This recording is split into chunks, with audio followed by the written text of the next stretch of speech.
Good evening, everyone. Welcome to the Township Board of Trustees meeting for Tuesday, November 27th. Mr. Mansour, would you lead us in the pledge? I pledge allegiance to the flag of the United States of America and to the republic for which it stands, one nation, under God, indivisible, with liberty and justice for all.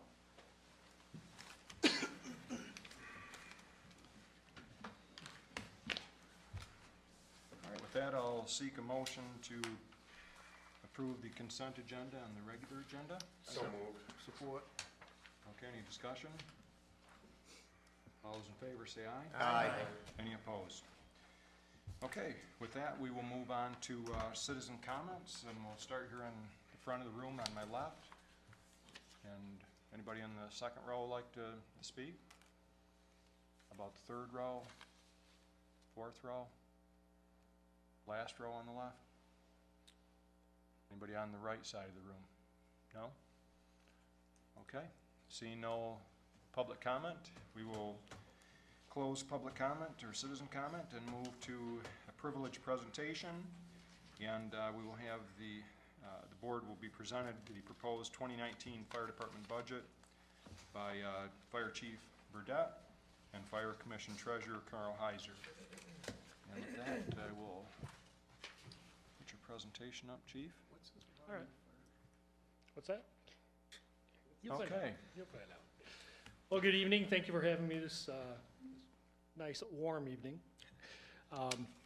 We apologize for this being so late in the year, although we felt it was prudent to wait to do any presentation until we had the results from the city millage, which obviously successfully passed. So, as we go on through, I don't know if you need copies of the budget. I have extra copies, and have them be able to look at your computers at all. I've got an extra hard copy if anybody needs it. Yes. Need one? Yes. Let's see. Thank you. All right.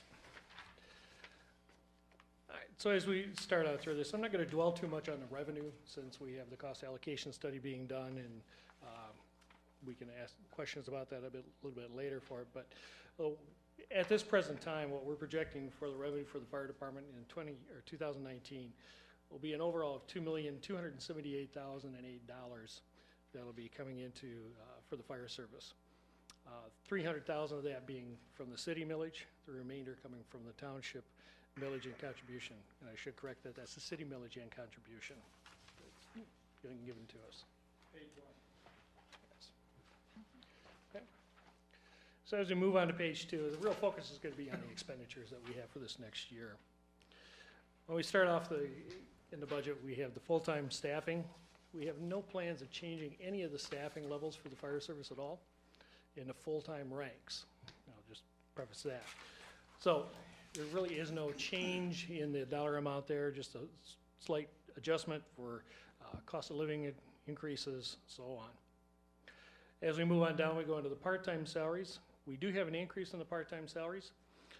Requesting $1,800 to be increased there for additional work being done and scheduling for the part-time staff by one of the firefighters. With everything going on for this last year, we have had a little bit of an increase in cost for the part-time staff, but not very much. So $325,964 there. I'm sorry, $325,964.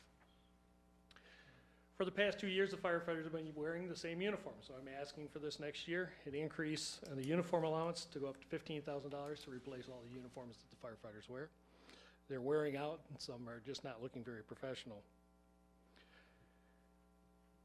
Also, this next year, we have the part-time union whose contract is expiring. In June, we'll be starting negotiations with them, probably earlier than that. So we're going to have a work agreement negotiations. We're going to have an increase of there around $10,000. I'm asking for that for labor attorney fees and so on. As we go on to page 3 of the budget, the only other increase that I'm looking at is for the operating supplies or operating services in fire service. We've had challenges this last year with the change from the old paging system into a newer 800 megahertz paging system. They're not functioning as effectively as the old system. So with that, we've had to subscribe to an alternative alerting system called I'm Responding that comes through cell phone services to supplement to the 800 megahertz paging system. That'll be $700 annually, so it's a nominal fee for what great service it is. Many times we're getting the call through the I Am Responding system well before we're getting the page through Central Dispatch. And it's no fault of Central Dispatch, it's just the way the system works. Also, I'm asking for a $600 increase under the operating supplies to purchase a new iPad system. We look at also with that is a new reporting system for the fire department to become more efficient in how we report our incidents. Right now, firefighters have to go to the scene, we take information, handwrite it down, then we come back to the station and translate it into a fire reporting system. With this system, you can do it at the scene. You don't have to have it, bring it back, try to remember it, maybe forget something. Information is readily input into the system, sent up to the cloud, and it could be accessed by anyone, anywhere with a login. So it's a good system, and we like it. What we've seen so far works very well, and it's very efficient. We move on to page 4 on the expenditures. What happened in this last year from the agreements and the conversations between the city and the township is that we eliminated what we call the internal fund and turned it into the capital budgeting fund. The internal fund had service fees in there for equipment repair, fuel, new purchases of equipment. That has now been brought in through to the general fund just to streamline expenditures. And that's what you'll see on page 4 is now that we don't have the internal fund anymore. It used to be called the internal fund, but 2019 that's been eliminated. Those costs are being associated into the general fund. We also agreed upon having 15% of the total expenditures set aside for future purchases. That gives us around $189,085 set aside for future, for the 2020 year startup. We're projecting our costs for this next year will be $1,260,567. That's operating costs. We're not talking capital yet. We have a projection of around $650,000, $666,000 that will be brought in, that's in the present internal fund, that'll be available for our capital purchases in 2019. Now we're going to come into the fun stuff. On page 5 is our capital purchases.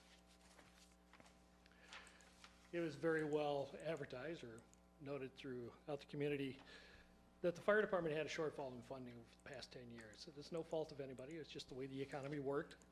So we're having to play catch up and make up for some of the purchases.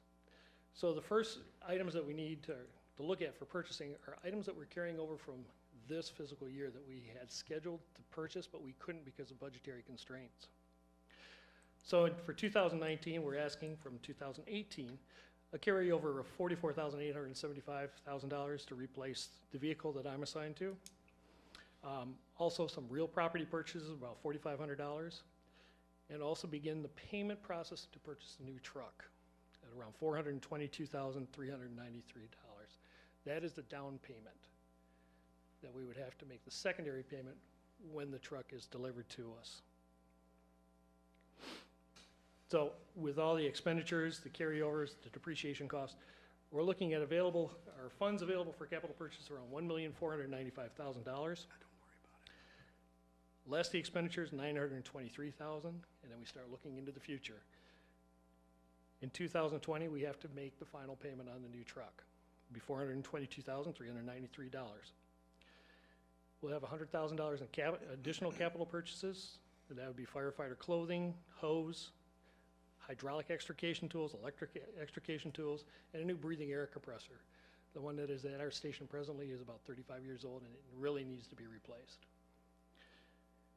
In 2021, we'll have additional capital purchases for $284,616. We'll be replacing another support vehicle, which was a pickup truck, additional hose, firefighter clothing, battery operated, and hydraulic extrication tools, again, will be purchased.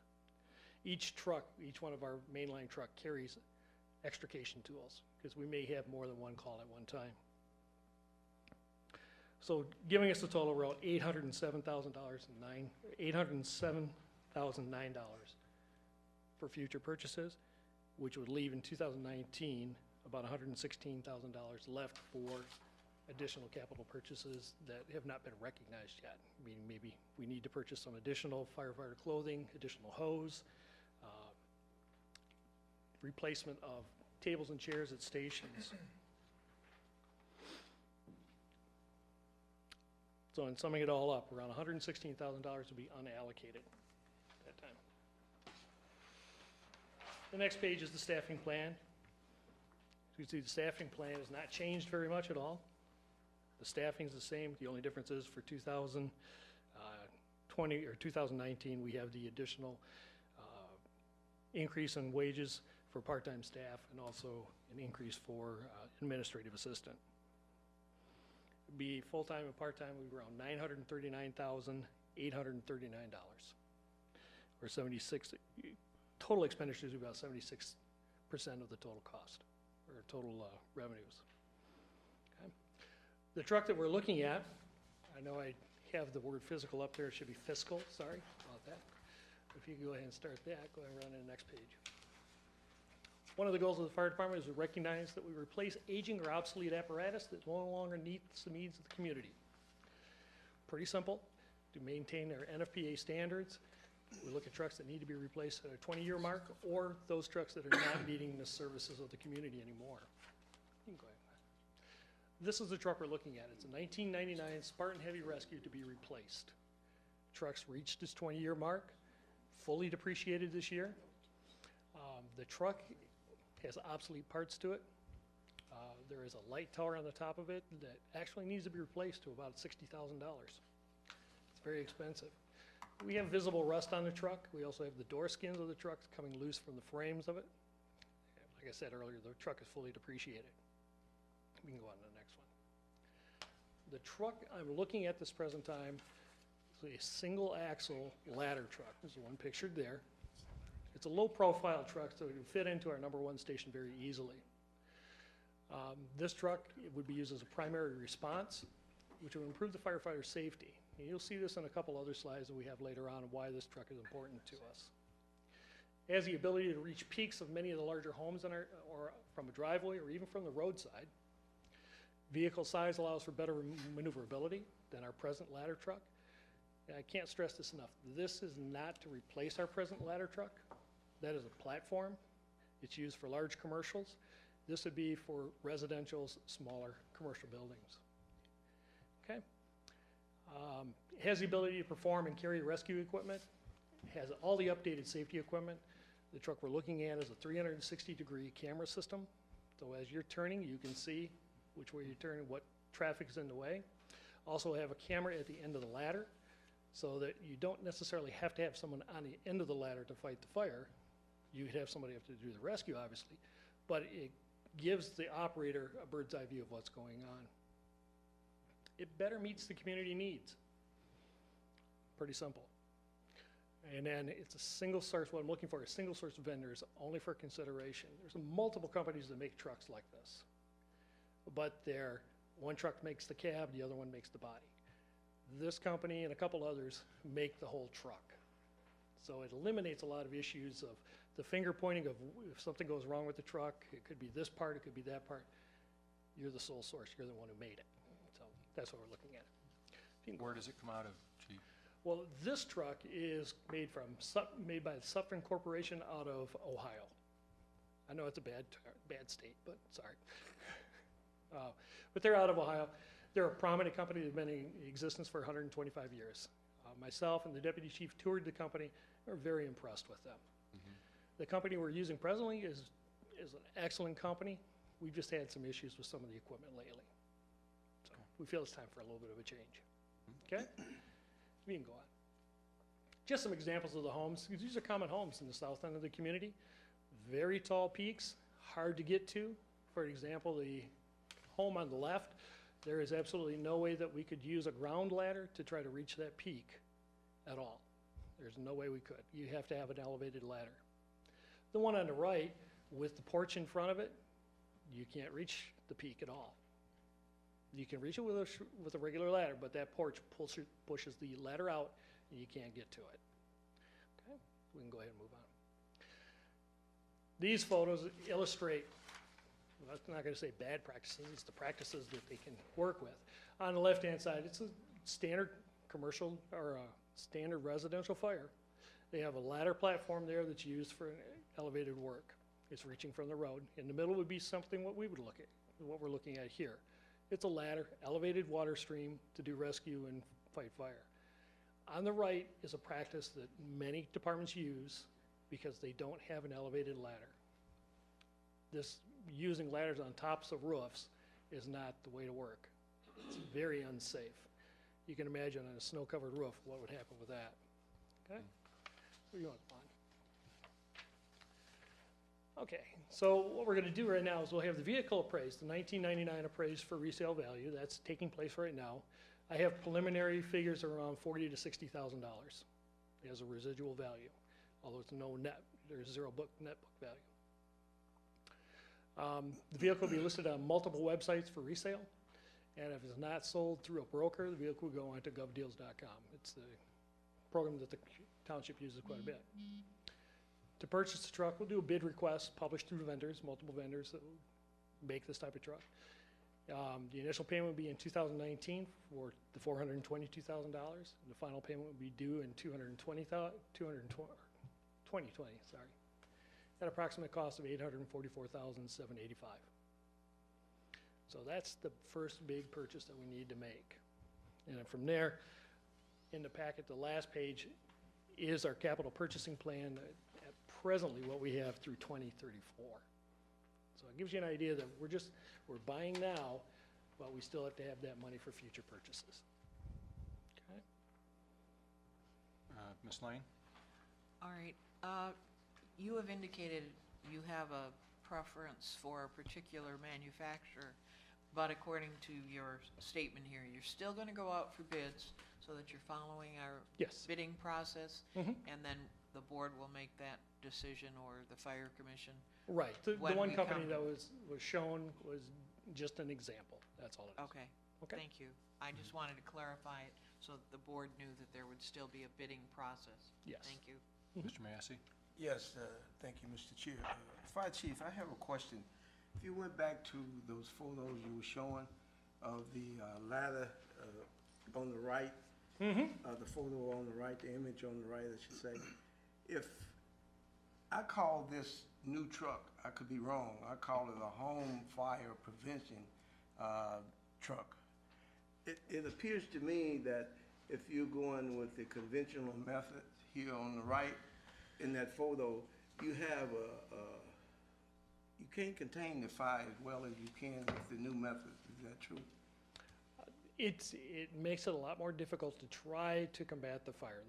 That's absolutely true. It's an unsafe practice, but in this case, that department used what they had to do to get up on that roof, where they had to get to the fire. Where the ladder truck in the middle there is what we would be looking at doing to be able to get to it. But you're right. It is there to prevent or suppress the fire as quickly as possible. That's the whole idea behind this. But so far, one more question. Mhm. I don't think we have lost a home in the township lately. Not lately. There was quite a few years ago, there was a home in Warwick that burned to the ground because the home, it didn't have a water suppression system nearby, and also the trucks, when they arrived, they weren't able to get onto the attic or into the attic space. We had a home recently in the Bella Vista subdivision or Kirkridge subdivision where we were called for an initial fire, then we were called back earlier on in the morning. The fire was very extensive and it traveled the entire roof line, and it was hard to get to the attic or on top of the roof the way the roof was designed. What So- about the one in Williamsburg Farms, though, within the last year? I thought that was a total loss. Williamsburg Farms, those homes are pretty conventional. We should be able to Okay. get out of those fairly easily. Yeah, you had two of them there. I thought one of them was a total loss there. Let's see here. We had the one garage fire the year before last. No, this wasn't. That a was very garage. extensive. Yeah, It was closer to Genesee Road is where Right. it was. Yeah. And I can't remember if it went completely Right. down or not, Yeah. but that one, the the garage fire, you guys did stop that one. Right, we were able to stop that one. Had But one the on other one was a McQueen. couple years prior to that. McQueen Road, there was a total loss. McQueen Road, that was a difficult situation because of lack of water supply and plus Mhm. the fact that it was basically a 3-story home Right. that we needed an elevated ladder for, and there's no way we Mhm. could get our present truck back there. Mr. Massey, did you have something else? I'm sorry, I didn't mean to cut you off. I'm okay. All right. What's that? Mr. Atkins? Chief, with this type of truck, is there additional training to operate it, or could the drivers that operate the current truck just jump in this thing and go, or? No, when the truck is delivered, they have a mandate that they have to train people how to operate the truck. So everybody who would be operating the trucks would be receiving training on it, although the operation of it is very similar to the one we already have. Okay. Well, just to bring us up to speed, Mr. Limita, we have allocation study that's being conducted currently, and I assume it's nearing, I know from our discussion, I know it is nearing the end, and we should be getting the result fairly soon, I would guess, right? Yeah, Supervisor Bennett, the last time I spoke with Mr. Olson from MDT was last week on Wednesday. They were just clarifying some last minute information from the city of Grand Blanc. And that was a slight delay in why it's taken longer to complete the report than we had anticipated. But I would believe that we should have the presentation to the board in the December 11th Mhm. committee of the whole meeting, so that you can see the results. Okay.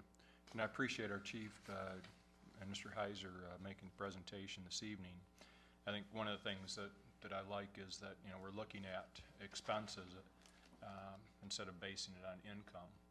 And, you know, kind of like our enterprise funds where we look at, hey, what is the true expense of running our water or our DPW, and then basing it on what those true expenses are instead of how much revenue we have coming in. I think at this point, with the study nearing completion, would there be a problem in us holding off on this purchase until we have that study in hand, or how do we handle this, Mr. Limita? I mean, my Your recommendation to the board would be that we're gonna have to make changes based upon our new millage that's been approved, because our old operating agreement talked about the 0.5 mil and then a half mil contribution. So the board and the city are still gonna have to come up with an operating agreement moving forward, whatever that may look like, and obviously that's gonna be predicated somewhat on the results of the cost allocation study.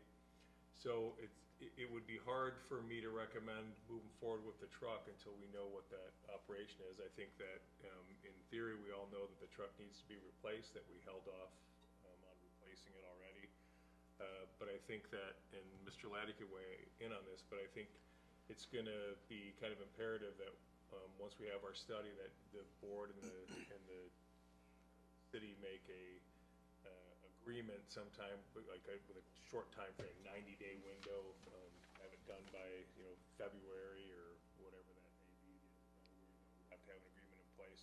I would just think that you would want to hold off on ordering that vehicle until the new agreement has been hammered out and signed by all parties on however we're going to move forward. But the rest of the budget could still hold true.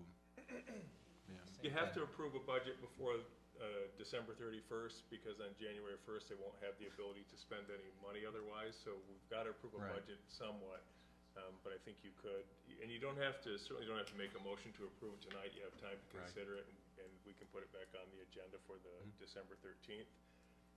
But I think you may want to have that time to consider, look what the study brings in, and start to think about how you're gonna formulate that, but you can certainly approve the budget with the caveat that any capital purchases will be withheld Yeah. until further notice. Mr. Laddie, would you like to weigh in? And then No, Mr. Mansfield. no, I agree with Mr. Lehman. I think, obviously, we still have the same issue that we started with, and that is exactly what will the financing section of the agreement look like? And that study's gonna shed a lot of light on that, number one, but number two, there's gonna need to be an agreement if we're gonna continue to have these joint ordinances, because we're gonna have to write the same language for it. The obvious issue would be, you know, we have a pressing need for this equipment in the future. And I think Mr. Limita's 90-day schedule to try to get an agreement accomplished, Yeah. I think it's quick, but it's necessary. Otherwise, we're holding off even further on equipment, which we can't afford to do. It sounds like this equipment that we have is at the end of its life cycle with doors with the skins falling off and welds not holding, what have you. So, Mr. Mansur? So yes, I had a couple questions. I mean, so we're sitting here November 27th, and we just talked about doing a bid process for this, right? I mean, we have a preference, so I don't know what the time frame is. We could turn that around quickly, but that does seem to be like it will not happen really before the end of the calendar year. No, I understand that, and it's not the point that this is imperative, it has to be done. It has to be done, we're looking at this next year, as early as possible that we can get it going. So I do appreciate the timing here, and it looks like it's, 16-month kind of lead time for this piece of Yes. equipment, right? Mhm. So the quicker we can get this done, the better. The other question that I had was, so we talked about the capital, and maybe we can kind of set that aside, but with the allocation study coming forward, are we really in a position to approve the main operating expense for the fire commission? I mean, because that's part and parcel to the allocation. We believe, Mr. Mansur, that we probably will have the study, we're hoping to have it before our next board meeting, and we don't have to approve the budget till in December. Mr. Lemata? And the board has a lot of options here, and to address Trustee Mansour's concerns, I mean, we're gonna start collecting that millage December 1st. Our tax bills are going out and our millage is coming in.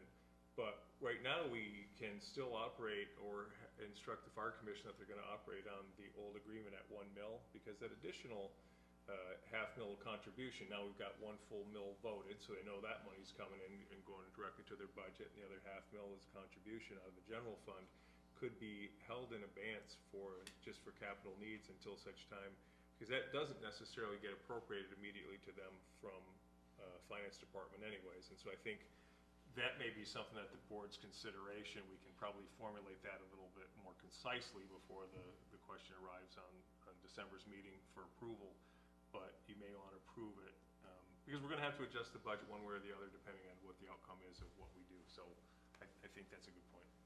So is there a need or a desire for a kind of a interim budget? I mean, I hate to think about that actually, but for a 90-day fire commission budget while the rest of this thing gets handled? Mr. Laddie? Yeah, you could prove it at 1 mil. I mean, again, we veered off the formula that we had written into the old ordinance, but it's ballparking in around 1 mil total. And I know that we're losing ground at that level. But I think if you can give yourselves, if you focus on what's been presented on the operating side of the budget, I think if you can recognize that you're gonna be dedicating all of that 1 mil total, and then hold off on any increases in certainly the capital expenses for at least the 90 days. I think that would be, I mean, you wouldn't be calling it an interim budget, but that's really what its effect would be. Then when we get the agreement put together in 90 days, then we can adjust the budget accordingly. And again, I hate to, I don't wanna put artificial timelines on this, but I think the idea that we're not really able to adopt a complete budget at this time, and we're not able to fully address the equipment concerns until we get our agreement done. I think both parties should recognize that it becomes more and more imperative the longer we wait, and we've got to come up with something very quickly, because we're falling behind every month. Well, especially when it's 16 months to turn. How long is the bid process is that going to take, do you think? To be I mean, do you have honest to with put together? I really don't know. Because I imagine there's a time frame where you have to put the specifications together. Right. I mean, we're working with some vendors right now, getting ideas and so on, so we can send the bids out. But as far as how long we want to say it's gonna take to get the bid back, I'm not sure. Right. But it shouldn't take that long. Yeah, I meant for putting together what you want in it. Yeah, that, and putting it we're out. already working on a lot of that stuff right now. Okay. Mr. Thomas? Chief, or Carl Heiser, with the holding up of the capital projects, the fund budget, is this going to affect the breathing apparatuses, the new truck, not the new truck, the new equipment truck, the new vehicle for the chief? I mean, is that a time-sensitive issue? A replacement vehicle for mine? Yours, Yeah, the the pickup truck, the Well, breathing the pickup truck, apparatus? we're talking in the next year, Okay. or 2020. My vehicle was supposed to be replaced in 2018, it's being pushed into 2019. We have to wait. Yeah. The Well, breathing is apparatuses. later on. Pardon? Breathing apparatus, we have slated for 2000, The hose, the 99,972, the hose gas it's monitors. 2021. The hose gas monitors for 2019. That's These in are your all things capital that- purchases. Yeah, But these can wait until after the first of the year? these can wait a little while, yes. It's nothing that I would want to wait 6 or 7 months for. You know, but if we have to wait a month, we can live with that.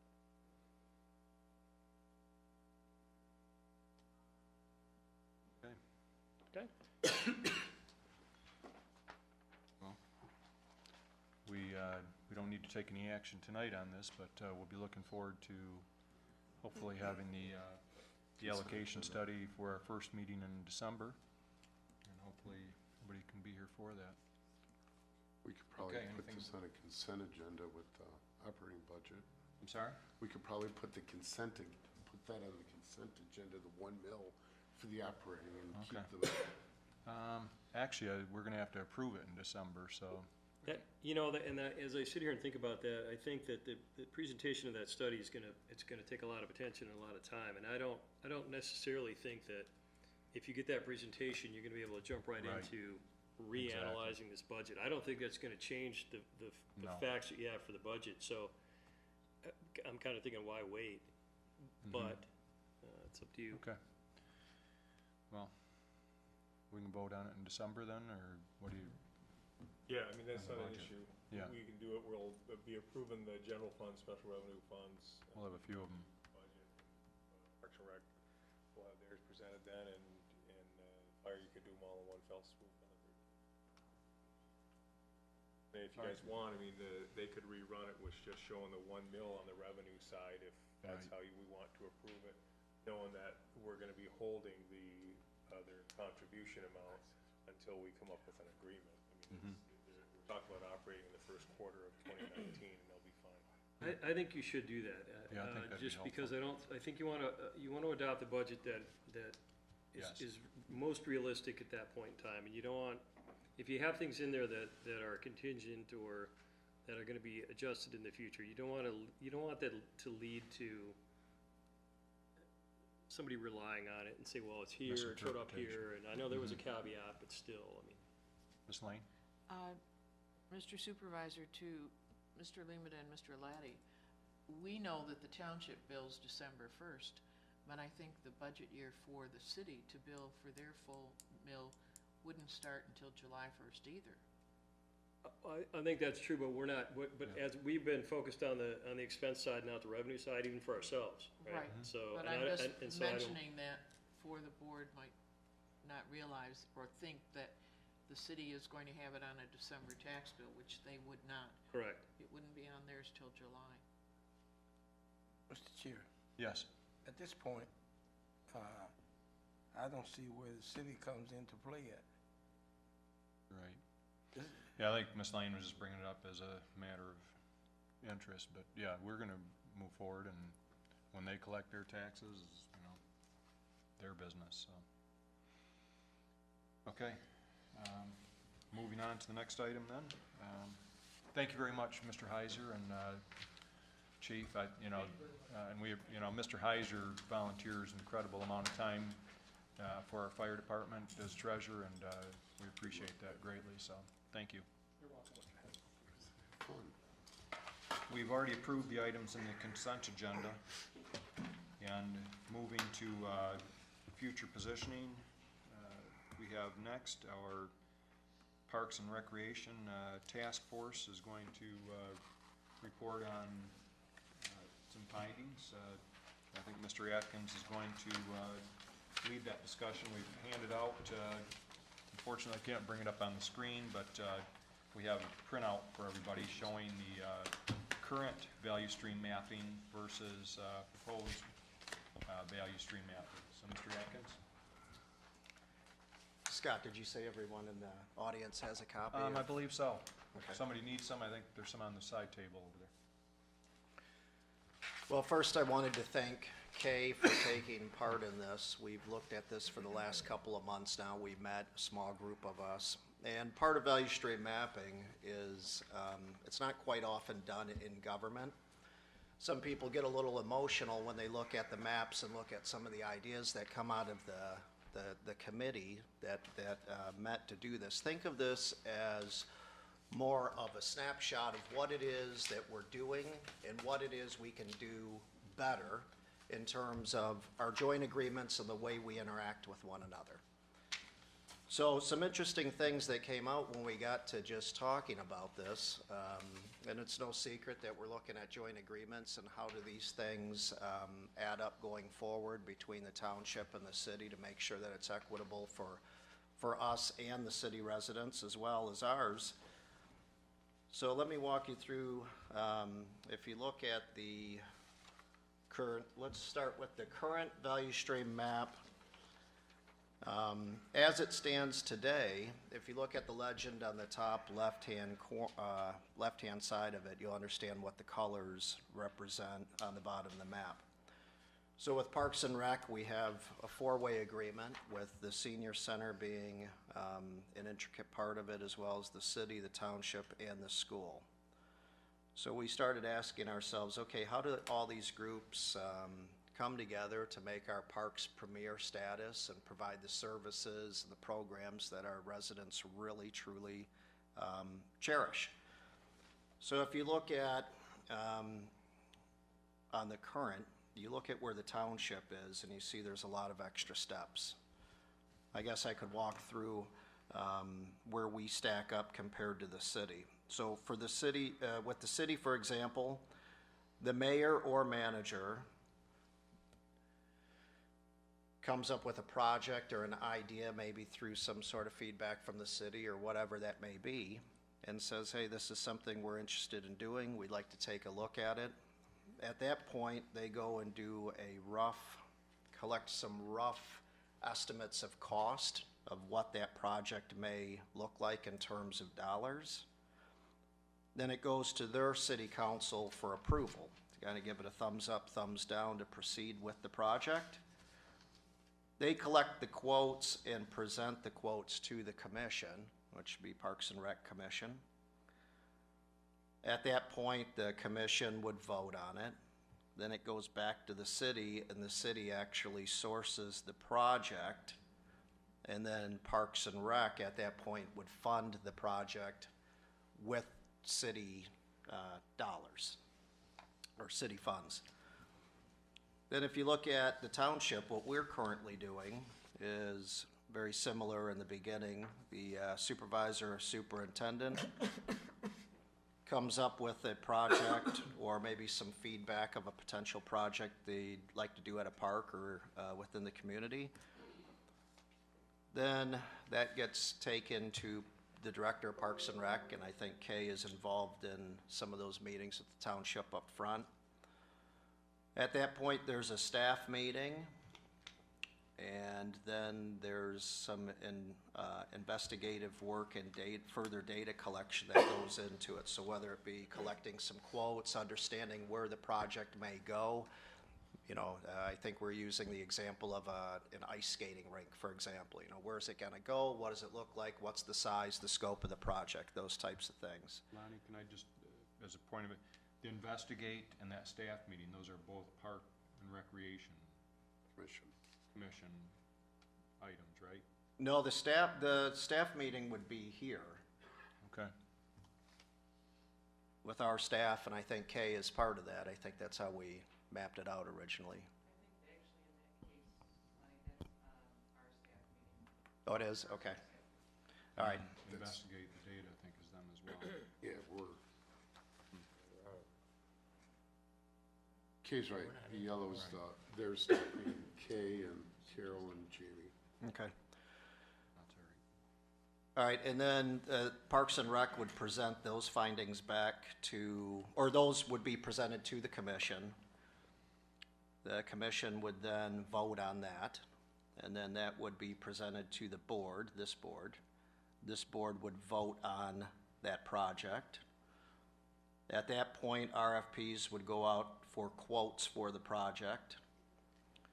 It would come back to this board for a vote to award, to do the bid award. And then the township would fund the project and then hand it off to Parks and Rec.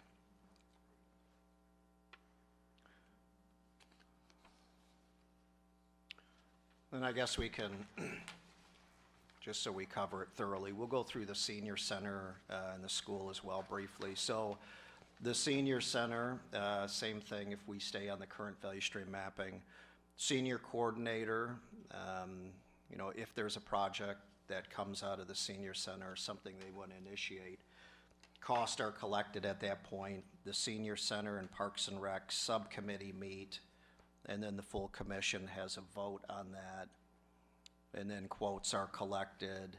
Then they vote to award the project, and then Parks and Rec manage the project. And then the school is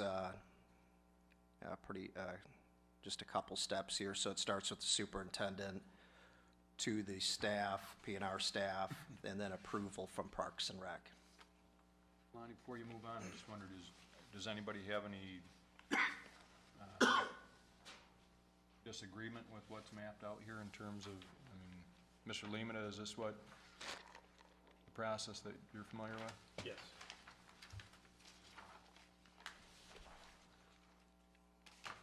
So something good that came out of just this part of it, once we said, okay, what is it that we're truly doing, not what we assume we're doing, let's map out actually the process, get the people in place that are part of this every day. So once we did that and mapped that, we realized, okay, from a township perspective, we have quite a few extra steps in the process, and maybe we're standing in the way of getting projects done. Maybe we need to figure out how we streamline some of that to either help the Parks and Rec or help move our parks forward a little quicker.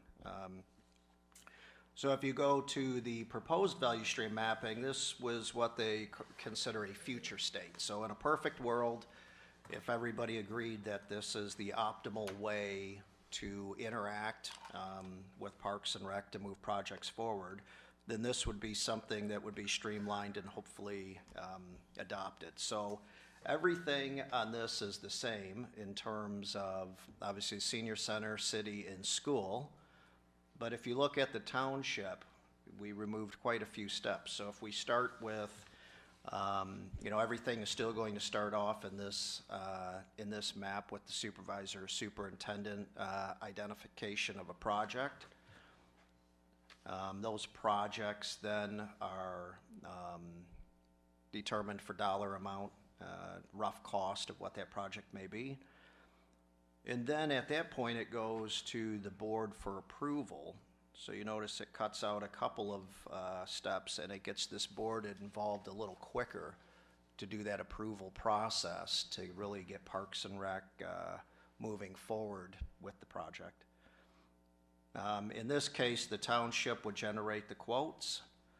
They would present the quotes back for a final vote of, you know, who would get sourced.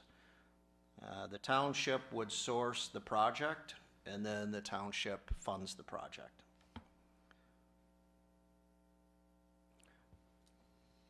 So it really, if you look at that, you know, if everybody agreed that this was a smarter, more efficient way to do this, it brings us more in line with how some of the efficiencies the city is doing with Parks and Rec. It seems like much earlier on they identify a project, get it moving through the system a lot quicker. The township did have a few extra steps in it. Mr. Atkins?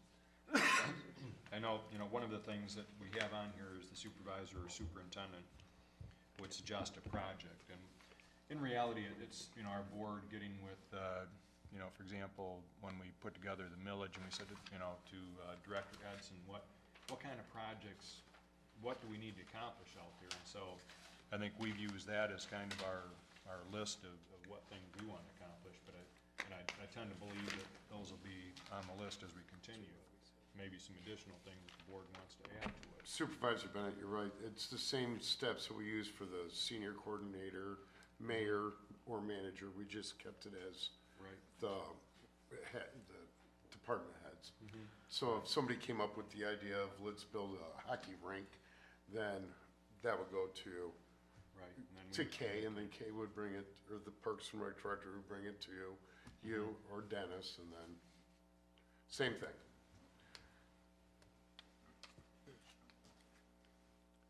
So, anyways, yeah, Lonnie. We're gonna take a couple of questions, or? Yeah. Sure. Please come up to the microphone, Mr. Hester.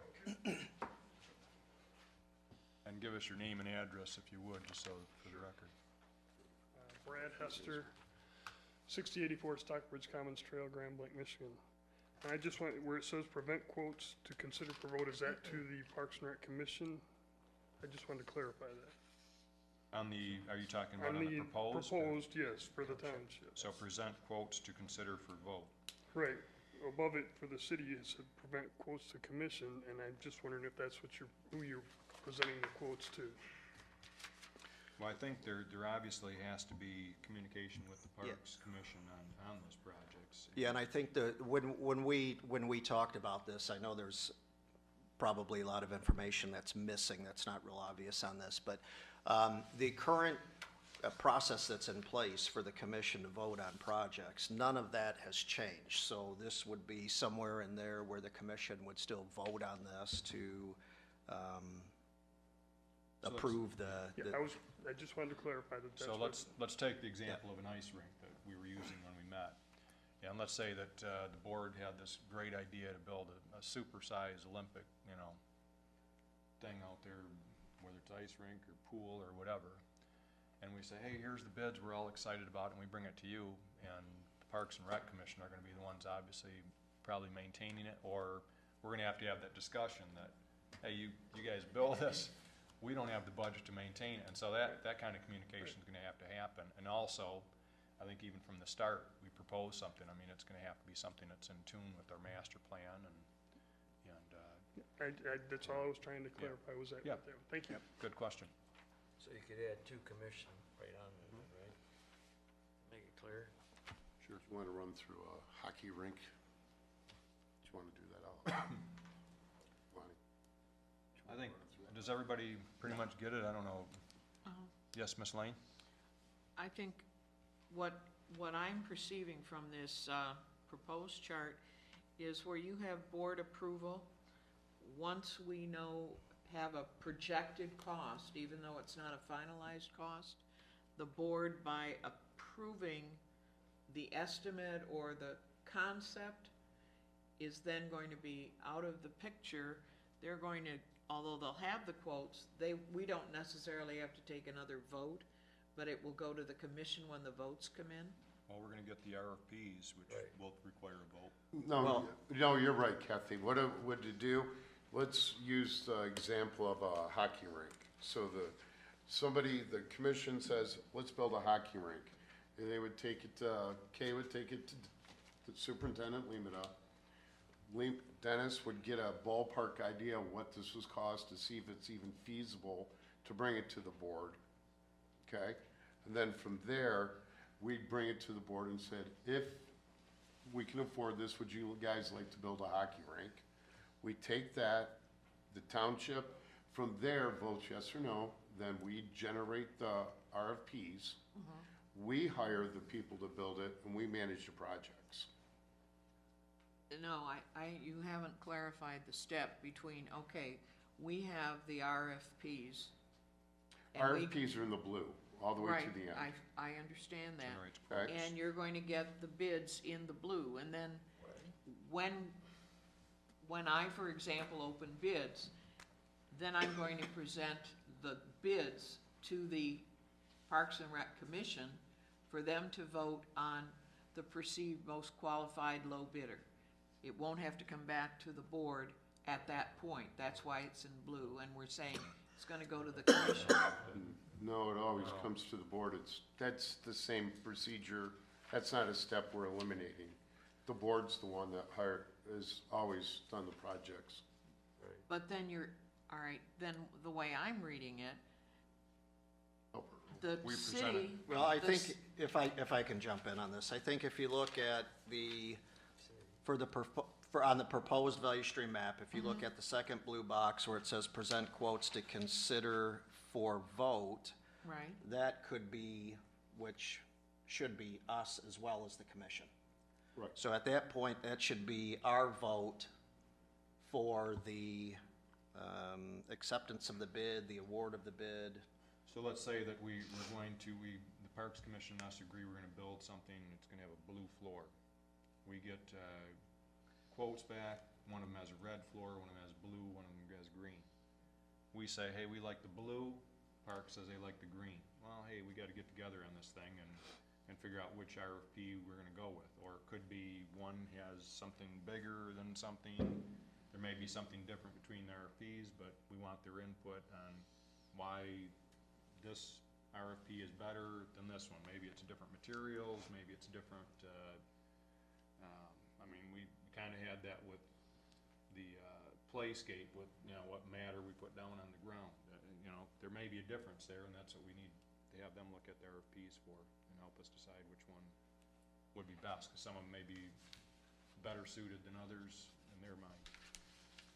but in my opinion then, you're either going to add another step in there or make this a two-tiered box, because you're asking for both in the second blue box for the Parks and Rec Commission to approve the quotes, or to at least acknowledge that they've got them, and the Township Board to approve whichever quote they're gonna take. That's where I'm hung up on this. I don't care if you add another, box that extends it, but it's that box and the process you explained that has me confused. Well, the city is able to do it, cause it's following basically the identical pattern. I think the first blue box is where the township actually says, these are the quotes we want, and then they're gonna present the one they want to the commission, is the way I think the city was doing it, and I think that's. Basically, Hudson, is that how the city does it? As far as the city generates quotes on this current, or the value, the proposed and the current, and then they present their preferred quote to the city council? Yeah, they pick one, right? So that would be occurring in the first blue box of Right. the two. That's where the township actually does the approval, says this is the one we want. And keep in mind, part of the map was to look at how do we streamline some of the steps. The specific language in there and how the internal policy flows and all of that would be up to Mr. Lehman to figure out it, obviously there would be some more wording in some of these boxes. This is just, hey, let's take the emotion out of it, let's all get in a room, map out exactly what we think we're doing to interact with each other, and how can it be better? So, This is again, pretty much a mirror image of the city. I understand that, and I guess it's the words that you put in here. Well, it's kind of If- abbreviation. Right, It's good to clarify it. right. So the city would generate, where it says in the first blue box, the city generates quotes And chooses one, And chooses. and chooses one, okay. then presents it to, And then they present their quotes to the commission, and what does the commission do once the give city? it a thumbs up or thumbs down. Correct. Okay. All right, Or, hey, we need you to look at changing this. Or Well, then I adding would it- make- Or adding this or subtracting it. But- okay. But hopefully we'd have that communication early on so that we're putting Right. out RFPs that I are think- accurate. One point, or one really important point that is not included in this, is that in the city parks, we have very, very little involvement, minimal to zero. The only thing that we do in the city parks is offer the concert series in July, and if there is a skating rink, under the current, how the current skating rink is built, if there's one in existence, we go in and sweep it off so that it can be used. So we have very little involvement in we don't do any programming there, very little, and no maintenance. In the township park, we're there every day programming it and maintaining it and operating it. So we have a lot more input, a lot more buy-in, a lot more involvement. And so I think it's really important that the commission stays involved in this. And on this proposed map, I don't see the commission in it. Now, we've had some discussion that we're going to be in it, but as it's on paper, we're not involved in it. I think the presenting quotes to the commission, I think that's, It's not on You know- paper, that's in discussion here.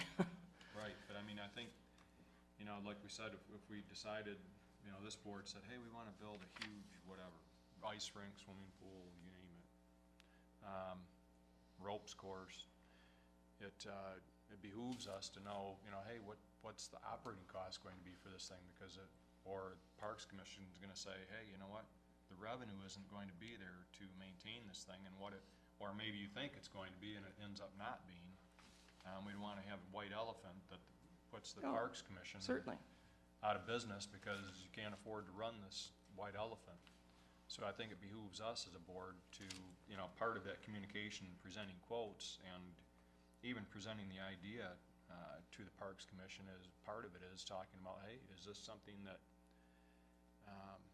we need, want, is it gonna benefit us? And I don't, you know, we gotta do this for whatever decision we come up with, has to work for future boards too. And we may all be in agreement that we're not going to build any white elephants, but we put the process in place, we have to be prepared for that. Yes, Mr. Chair. Massey? Let me ask you a question, listening to the director, if I heard you correctly, the way I interpreted what you said. Would it be more convenient to say present quote to consider township versus commission? I think I understand. Are you saying, if you don't mind? Go ahead. But So I do see where this could be a little confusing. So in the blue box where it says present quotes to consider vote, I think Trustee Massey is recommending that, and to Ms. Lane's point as well, is to add in there township and commission. Okay. So it's spelled out in there, because on the city, we have it spelled out, the box directly above that, present quotes to commission, we just never spelled that out, so. I think if And- you add present to We're gonna do that. board and commission on that one, that would be. And projects brought forward also from commission and superintendent or supervisor. Yeah, because you were bringing them over to the supervisor all along, right? I mean, that was the intent. And to the right? board. Right. Is So, that I what mean- we're talking about? yes, same thing, it doesn't matter what the wording is, where the communication part comes together, where the commission does make and the township started communication. Yes. Right, that's what you're saying, right, Director? Yes, we want to be involved in the communication. Yes, absolutely. Doesn't matter what the wording is, as long as there's a communication phrase in there. And I don't think this, this first part in the green, Mr. Atkins, precludes the commission from. No, that didn't change. I mean, we can add that in even. That has not changed. So what, may I ask a question in a reference? So what Sure. verbiage did we agree on for the second blue? Well, I think we should put, on the township, the second blue one, present quotes to consider for vote to board and commission. Okay, okay. I thought we were gonna do the board in the first. In the first one. Or sorry, or to commission, the board's already covered in the first one. So Yeah. present Commission. quotes to consider for vote to commission, Okay. Just to commission. as it is in the city one. Mr. Just Lemata? adding the language. That's what. Mr. Lemata? So I think Supervisor Bennett, I think one of the things when you look at, you go back to how it starts and says supervisor, superintendent, goes to projects. Those projects are coming off of, I mean, there's a difference between the township and the city, in that the city's not publishing their, 5-year rolling capital improvement plan like the township does. We actually are planning our projects. We're planning out in advance what we're doing So where those projects are generated in that projects box are from an approved capital project plan document. So that's the difference, is that, I mean, could it change? Sure. Could we propose something else? Absolutely. But from a planning perspective, from strategic planning, the township wants to know in advance, kind of, we're rolling out what those projects are gonna be from an approved list, and it's prioritized. So that's why, you know, one of the things we talked about earlier today, Supervisor Bennett, was that capital plan is very critical for planning purposes, because that's where the connect comes in from the commission and from the board, that it's important that you guys are agreeing, and that, you know, the K and staff, as well as the Parks and Rec Commissioner, all agreeing that our plan, our strategic plan for capital investments has been approved in advance. So the projects have been approved by the commission, by staff, and by the township board before they start generating even out of that project list. It's just like, okay, what's coming up? Hey, we're gonna put in a climbing wall or hockey rink or whatever it may be. It's coming off a priority list that's already been established by everybody. And we might even include that in that green box, you know, that it's our capital projects plan as well, because it certainly isn't just you and I coming up with ideas, but, and that, you know, this is a work in progress, but, I think, you know, you guys did a great job, Mr. Edkins, on mapping out how the decisions are made, because I think it's been very confusing to everybody as far as, you know, hey, how come we're getting stuck here and hung up? But I think our next step should be to go over that capital projects list, and I don't know that there's anything that's coming off there. I think we'll probably add some things, and maybe even look at if we can afford to put some more money towards it. Maybe even, I'd like us to even consider looking at moving up the time frame for doing some of these things, and maybe even paying back the township over time with the millage, but we could advance some of these things a little bit quicker possibly. And so I think, you know, if we, I don't know if we vote on this tonight or we want to do it 1st of December, but I think our next step fairly quickly needs to be to take a look at our capital projects list. We're gonna be meeting next week, Supervisor. The task force? The task force. And I know that there's a few more projects, you know, Okay.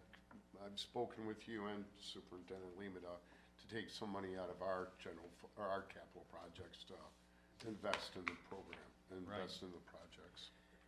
So, you know, this is the proposal to kind of streamline things. I think, you know, it's been frustrating for the Parks Commission and, you know, to have a capital projects plan and then present us with quotes and then we're questioning. So I think, I don't know how your commission will feel about it, but I think if nothing else, we're putting out there the bones of this thing and saying, hey, where do we agree or disagree? And it isn't about, you know, whether or not we like something or not. It's, hey, this is how the decision process is gonna move through, so everybody knows, you know, from here out, these are the steps we're going to follow when either the township board has a plan that, hopefully we'll have a plan that we get approved by your commission and or this board, so we aren't guessing at what projects we're going to do. We know how we're gonna move forward, and maybe we can put some dates on when we wanna accomplish them, and we can budget for possibly adding to those. Ms. Lane?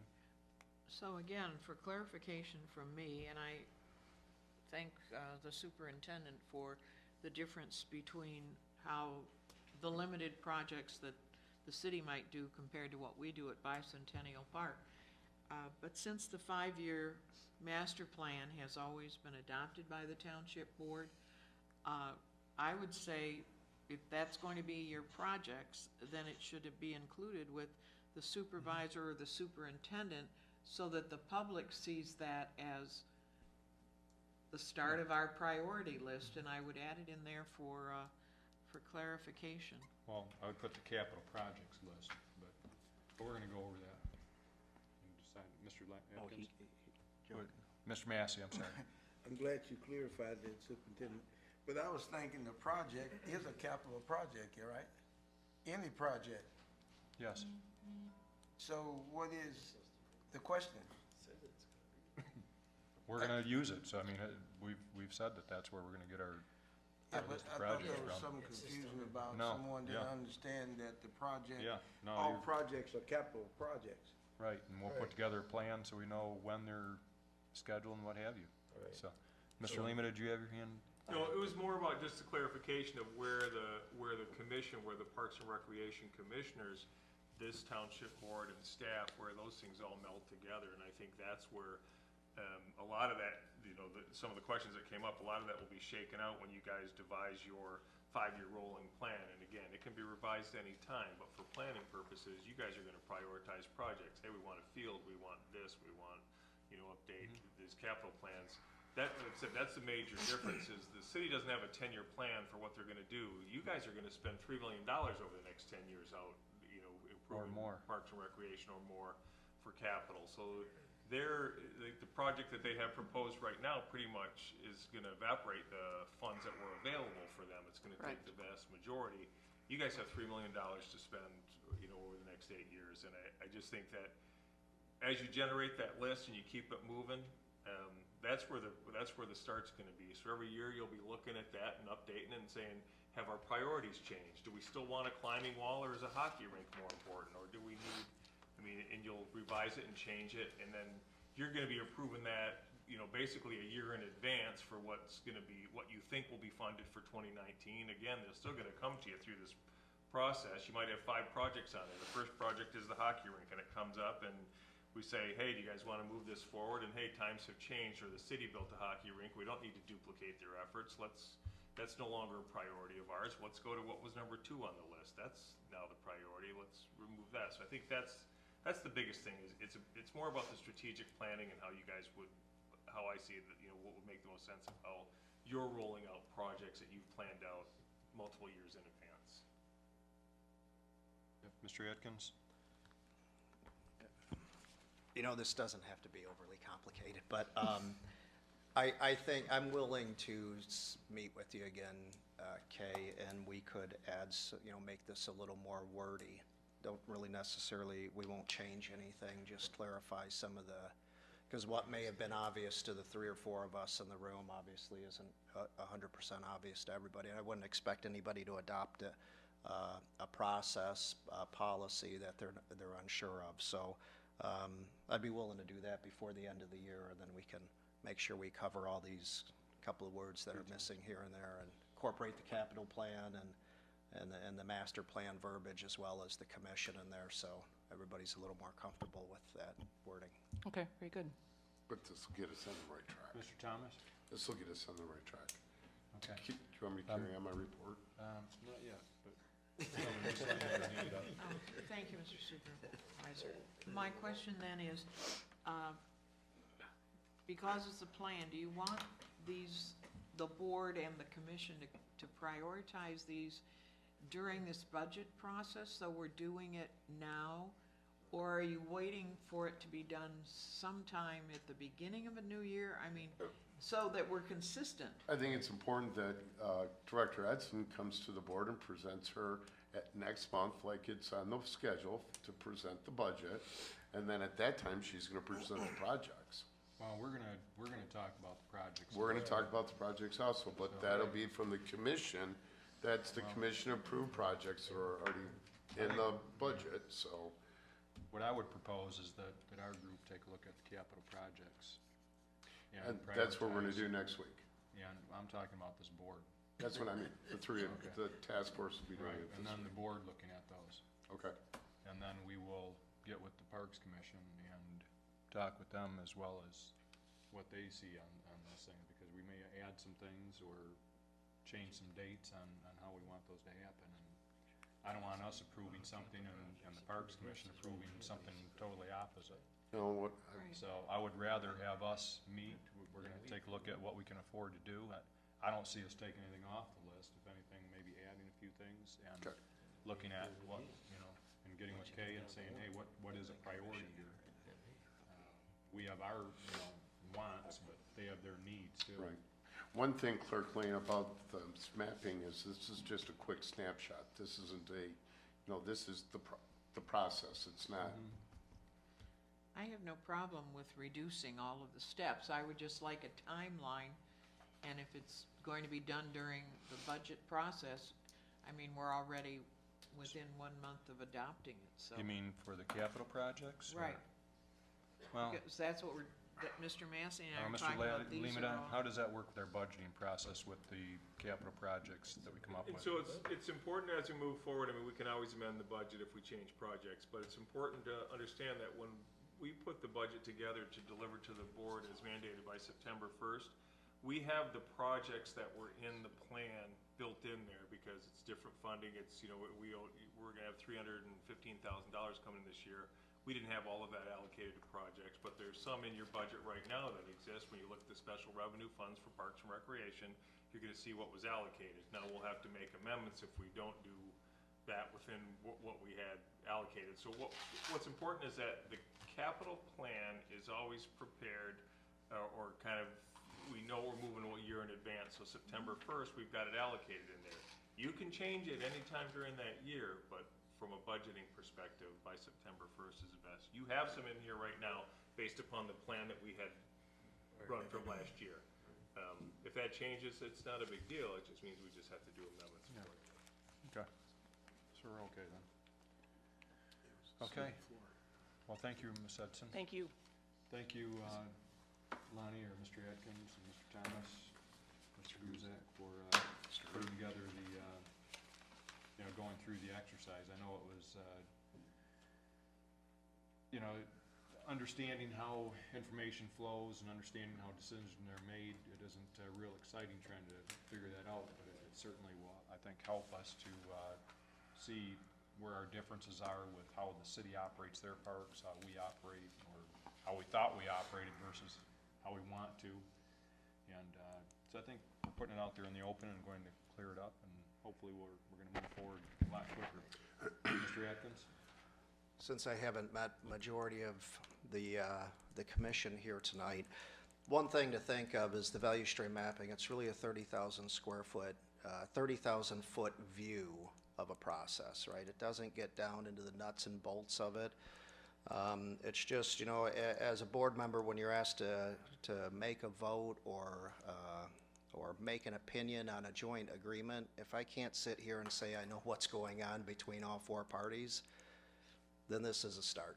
And before this, I really didn't know how the interaction was, and I don't think a lot of people knew in detail, so.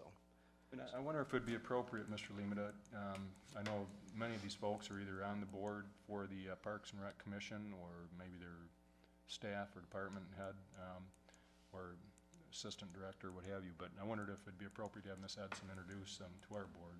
Oh, I don't know that, I know several, but I'm not sure our board knows who everyone is here.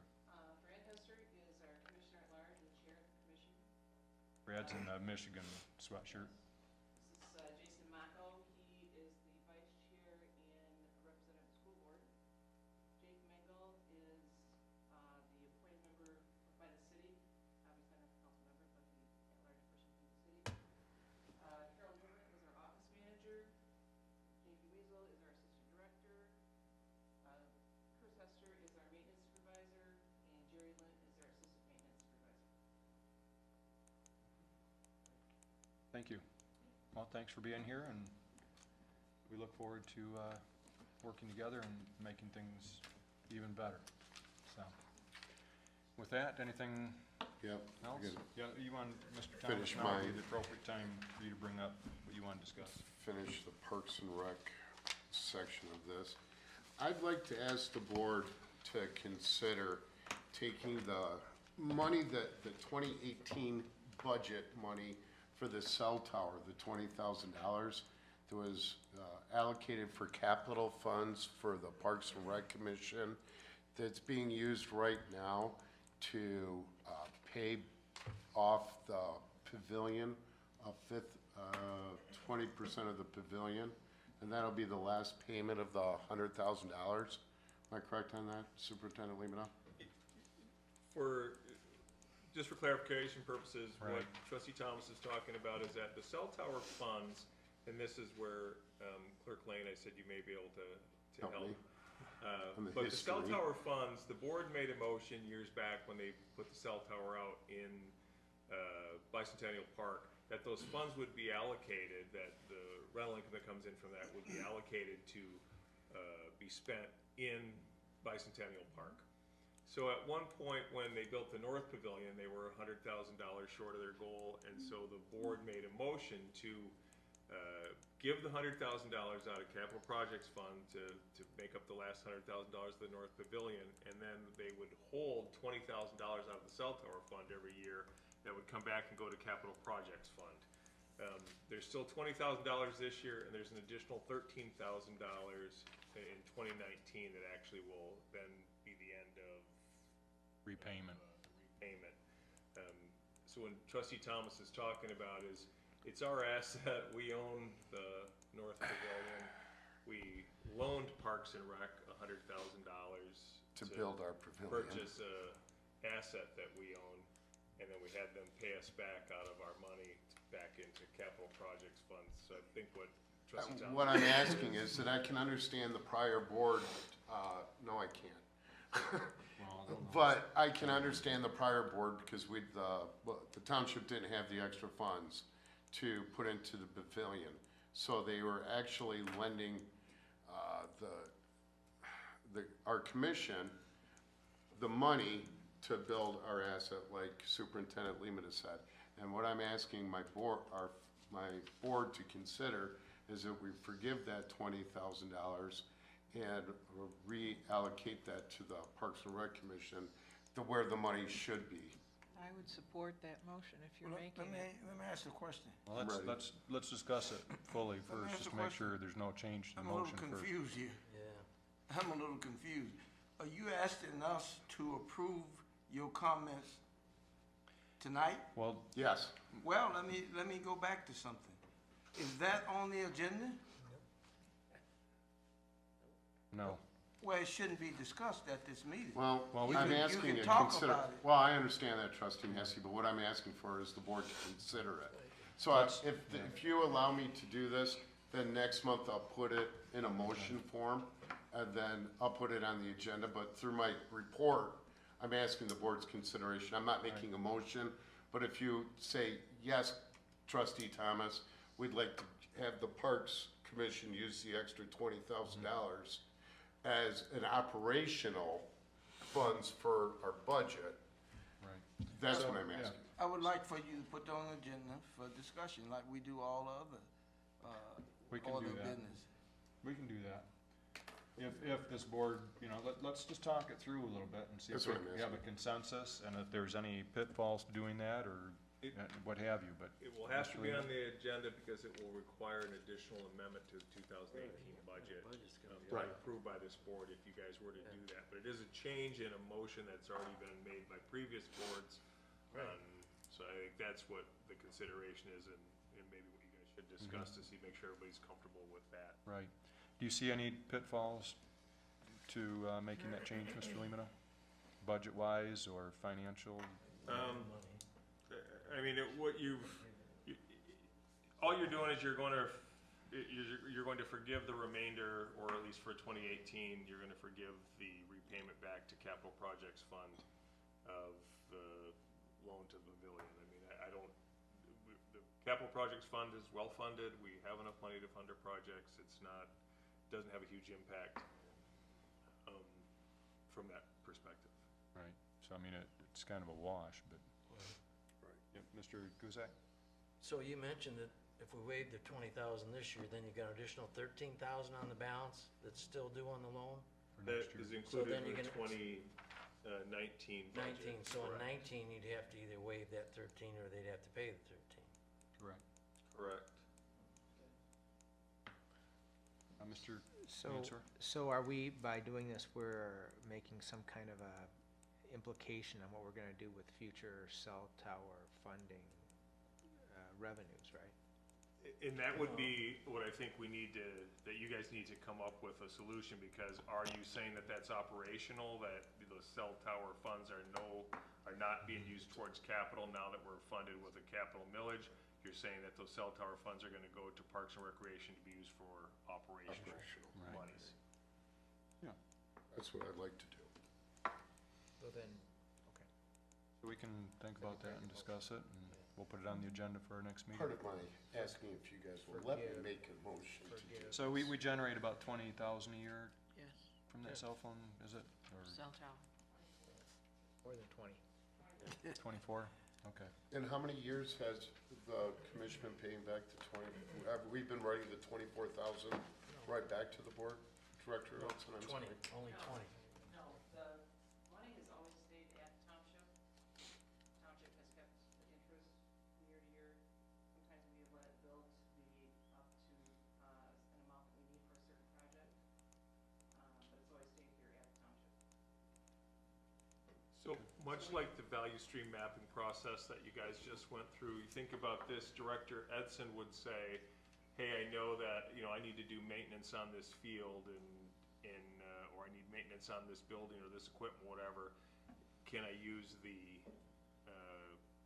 monies from the cell tower fund, or I know what's left in the cell tower fund had to be spent within Bicentennial Park. So it's basically kind of the same thing. It's just you guys need to determine your comfort level or direction of where you want those funds to be directed towards. Mr. Guzak? Yeah, the question I had, I just want to be clear, before we had the loan cave, you had that 20,000 or 24,000, you could spend it any way you wanted at the park, right? Correct.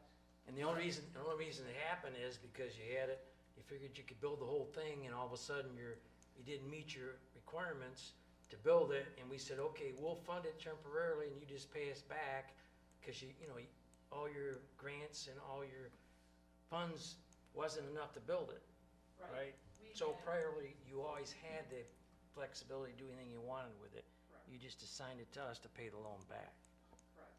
Or, Because we had acquired about $75,000 Right. worth of grants, but because there was no infrastructure on the north side of the park, there was another $100,000 in expenses to bring power, to bring water, to bring sewer, et They cetera, didn't think it. Yeah. to put that pavilion in. So Ms. Hudson, was it prior to that loan, or what do you want to call it, you could use it for both operations Yeah. or capital? No, it was only for projects within the park.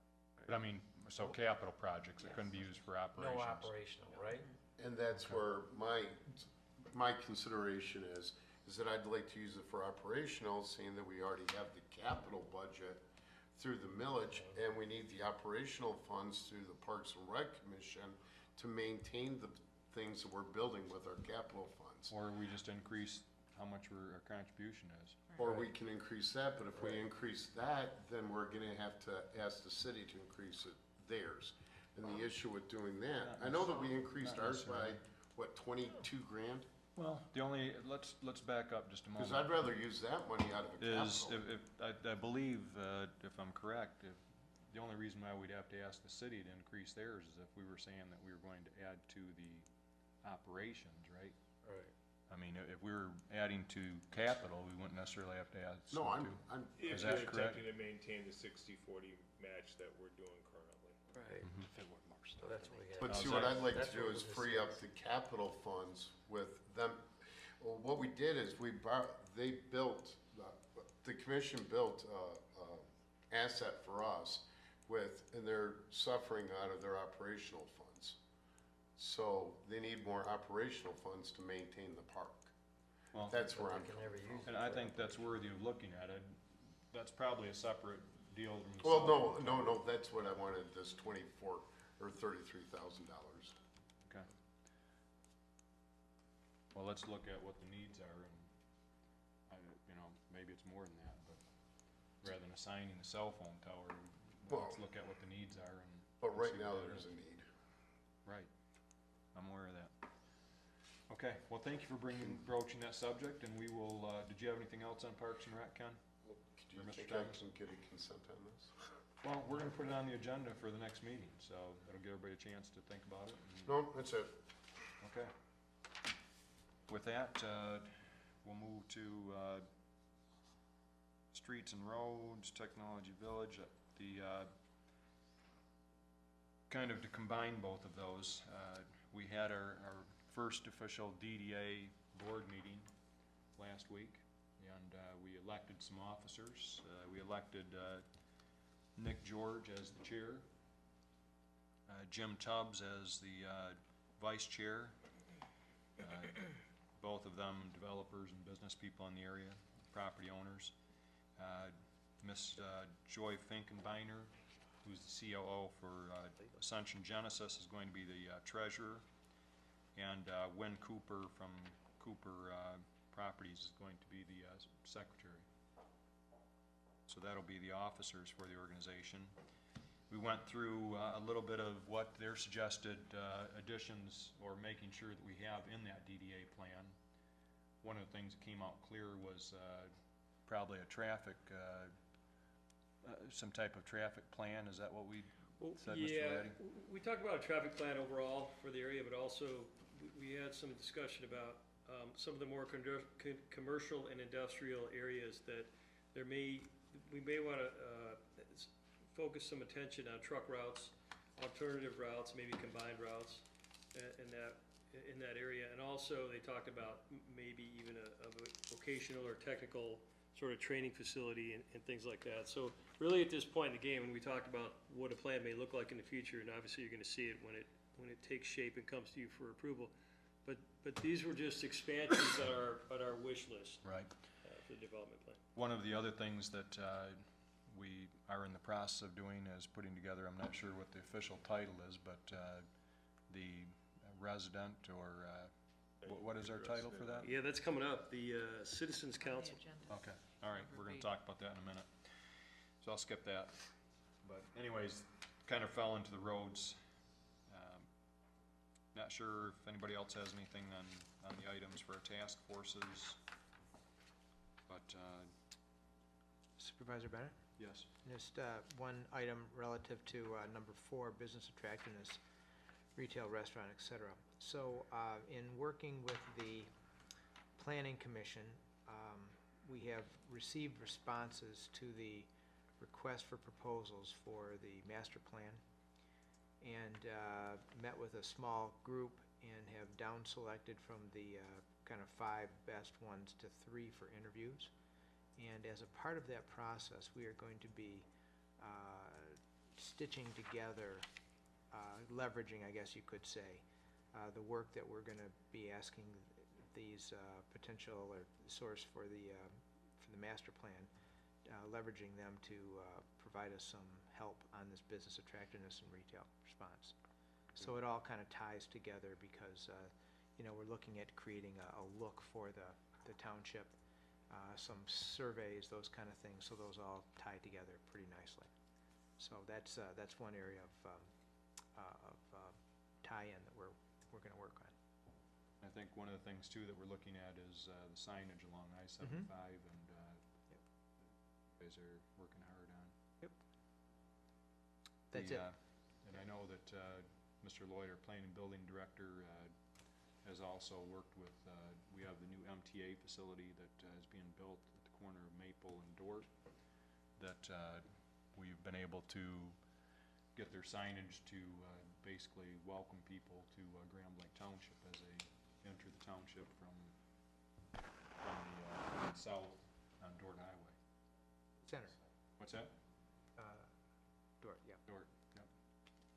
Mr. Yes. Don't forget to mention a new sign for Township Hall here.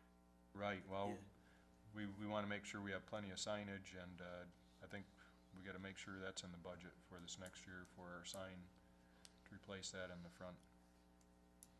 So, okay, with that, we're going to move on to operational issues, and the board will consider resolution to reject the transfer of foreclosed properties from the Genesee County Treasurer to the township, to include parcel IDs 12-05-528-128, and then 12-06-553-227, 12-16-551-016. So moved, Mr. Chair. Motion, is there support? Support. Motion, support, any discussion? All those in favor say aye. Supervisor. Resolution. Supervisor. Okay, roll Voice call, call. Ms. Lane? Mr. Mansour. Yes. Mr. Thomas. Yes. Mr. Atkins. Yes. Mr. Guzak. Yes. Mr. Massey. Yes. Myself. Yes. Yes. Thank you.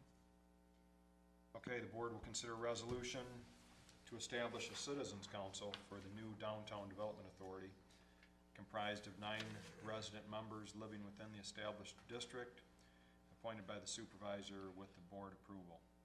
So moved. Support. Any discussion? No. This is something that we're gonna have to undertake fairly quickly. I've got a list of the residents that live within the area. It's a very short list. Well, then I say I we discuss it. already have 3 people enlisted, Mr. Laddie, so Oh, good. I'm on a roll today. But we'll get that taken care of fairly quickly. We want to make sure we fit the timeline for getting everything approved, so. It's a resolution vote, so. Yes. Mr. Mansour? Yes. Mr. Thomas? Yes. Mr. Atkins? Yes. Mr. Guzak? Yes. Mr. Massey? Yes. Myself, yes. Mr. Supervisor? Yes. Thank you, gentlemen. Item C, the board will consider as a first reading the adoption of an ordinance to prohibit marijuana establishments within the boundaries of Grand Blanc Township and provide penalties for violation of the ordinance. Mr. Laddie?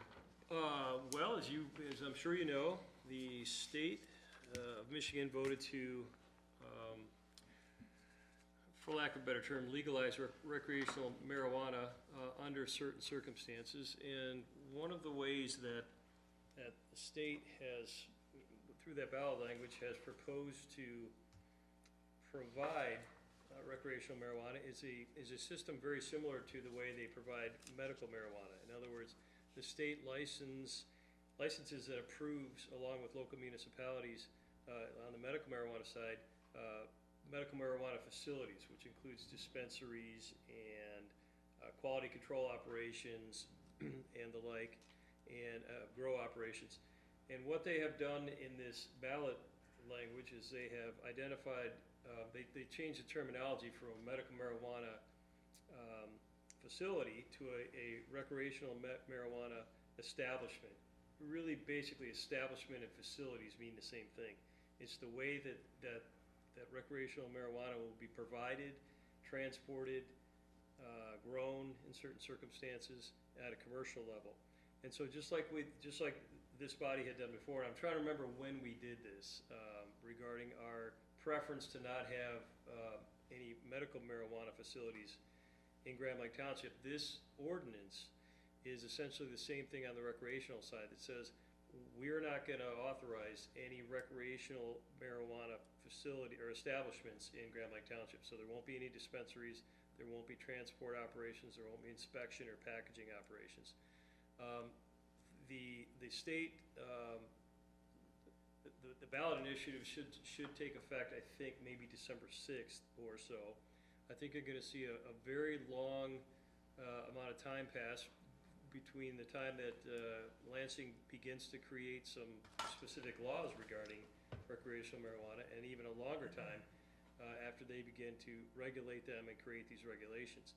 But there's a growing feeling among the majority of municipalities in Michigan that if you don't want any part of this at this point in time, then you shouldn't waste any time, I guess, making that declaration. And this ordinance really is that declaration. It would be for you the first reading of saying we're not going to have anything to do with medical marijuana establishments. You'll have a second reading, hopefully in December, and that doesn't mean that the door is closed forever. If you decide that maybe the way the laws have come out of Lansing, maybe the way the regulations have been written, maybe the way the taxes are generated versus the amount of expenditures on the law enforcement side, et cetera, if you like the way the landscape shapes up, well, then you can take it up at that point in time. But I think it's a good idea to do this now, if it's at all your inclination. And based on your preference for the medical marijuana, I'm guessing that it is. So if anybody has any questions, I'll be happy to try to answer them. How many, what percentage of municipalities opted out of the medical? Any idea? Was it, I heard like close to 80% or something? I think it was a pretty large majority. I don't have that number. Right. I'm thinking it is close to 80. Yeah. But for example, a resident that wants to use recreational marijuana that resides in Grand Blanc Township, is there anything prohibiting them from going into Flint or Burton or a neighboring community that has authorized it to purchase and bring it back to their home? That would be allowed, assuming that they are just transporting and carrying with them, I think 2.5 ounces is what they're allowed to have. If you have, you can grow your own recreational marijuana, but there's a limitation on plants. It has to be in an enclosed area. The one thing that law enforcement wants everybody to know is it's against the law to operate a motor vehicle under the influence of marijuana. Your employers do not have to, they drug test you, and just because recreational marijuana is allowed in the state of Michigan doesn't mean your employer has to allow it. Doesn't mean your landlord can't prohibit it. So it is not, it's not. Your landlord just- can prohibit or can't? Your landlord can say there will be no marijuana use on this premises, Okay. and that essentially makes it illegal. So it is not a green light for recreational marijuana use, but under your scenario, you would have to obtain it somewhere else. You wouldn't be able to buy it in Grand Lake Township. Right. So we're not prohibiting them from using it if they choose to. Correct. Okay. So, I believe there is a motion. I would so move that we adopt the first reading of the ordinance. Okay. Is there support? Support. Is that Mr. Atkins? Sure. Thank you. And this does not need to be a resolution? Or It's an ordinance. Okay. You know, if you like to do roll calls, if you don't mind doing roll calls and ordinances, it's nothing wrong with You that. prefer it that way. I That's the way do, we've but done it. I'm not gonna throw a fit if you don't do it Okay. that way. Mr. Mansour, Yes. Mr. Thomas, Yes. Mr. Atkins? Yes. Mr. Guzak? Yes. Mr. Massey? Yes. Myself, yes. Mr. Supervisor? Yes. Thank you, gentlemen.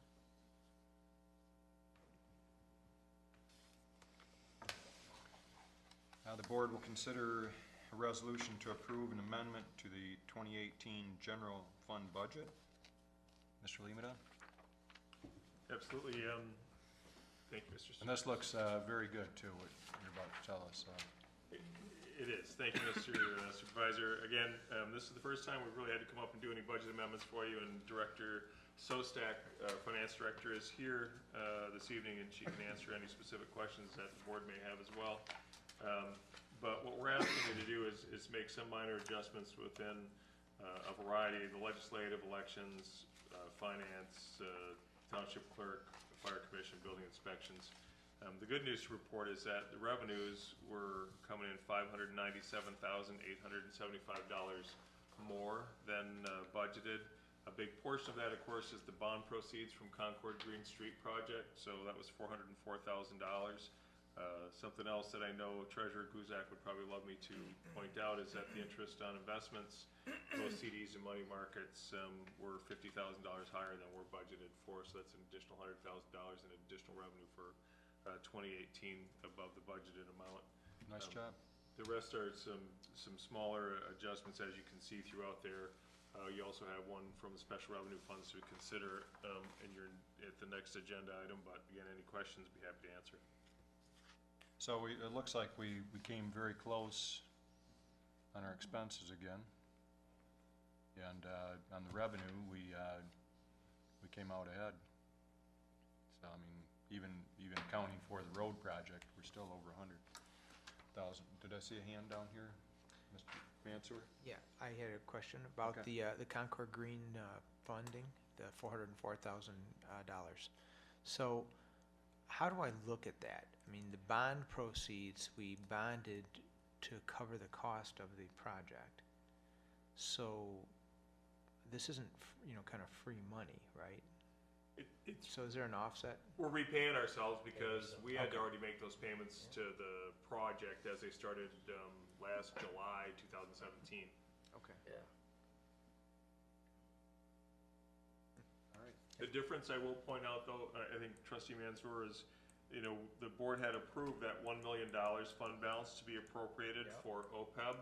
And so when you really look at the net effect of this thing with the addition of that, $597,000, the net effect is that realistically, we've got $470,000, the remaining amount going to the fund balance above and beyond these amendments for 2018. And so we really, when you look at it, was the $1 million that we were funded. Last year, we did $1.4 million to buy down unfunded liabilities. Had the bond proceeds been there, we could have done the exact same thing. We've maintained that budget 2 years in a row with $1.4 million to be able to have the board allocate towards unfunded liabilities, and I think that's a tremendous statement on Absolutely. keeping a tight budget and putting that money allocated where our biggest priorities are.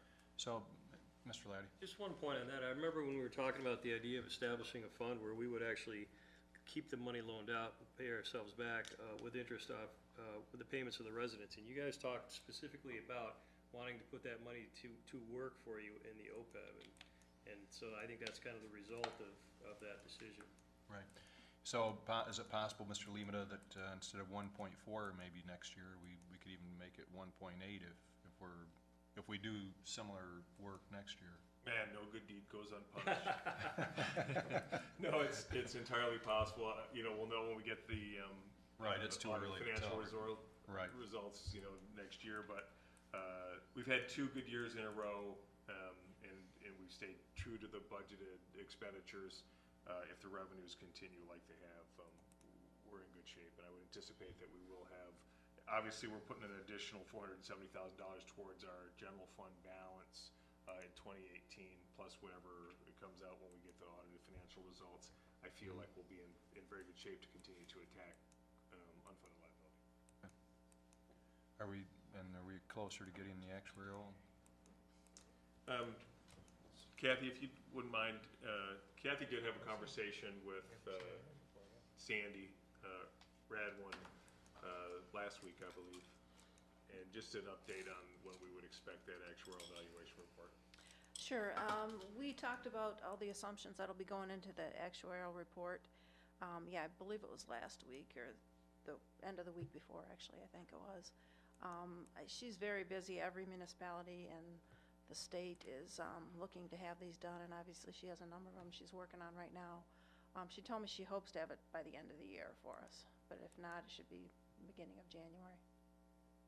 Kathy, would you mind just speaking to the kind of mandated assumptions that the Treasury's been talking about using and how that may impact our actuarials?